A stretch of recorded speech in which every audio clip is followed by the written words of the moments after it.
பௌர்ணமி சம்மந்தமா இந்த பதிவு நான் படிச்சது வந்து உண்மையிலே எனக்கு 3ஆம் கண் தியானம் வந்து கத்துக் குடுக்கும்போது, அந்த குருநாதர் சொன்னது, பௌர்ணமி அன்னைக்கு தான் ஏன் இத பண்ணணும்னு நான் கேட்டேன் அவர்கிட்ட.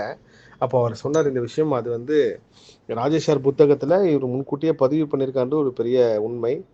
ஸோ பௌர்ணமி வழிபாடு, பௌர்ணமி தியானம்ன்றது யார் வேணாலும் பண்ணலாம். கண்டிப்பா பௌர்ணமி அன்னைக்கு கூடுமான வரைக்கும் நீங்க ஏதாவது ஒரு வழிபாடு உங்களுக்கு எந்த தெய்வம் பிடிக்குதோ, அந்த தெய்வ வழிபாடு பண்ணுங்க. நிலாவோட கதிர்வீச்சுகள் வந்து உங்க மேல படுற மாரி கடல் பக்கமாவோ, இல்ல உங்க வீட்டு மாடியிலயோ, அது வந்து கண்டிப்பா நீங்க அத கிரகிக்கும்போது அந்த உண்மை உணரும் உங்களுக்கு. ஏன்னால அதுல ஒரு மிகப்பெரிய மனசக்தி வேலை செய்யுது. நீங்க ஜோதிடர்கள்ட்ட போனீங்கன்னா, சந்திரன் தான் மனம்னு சொல்லுவாங்க.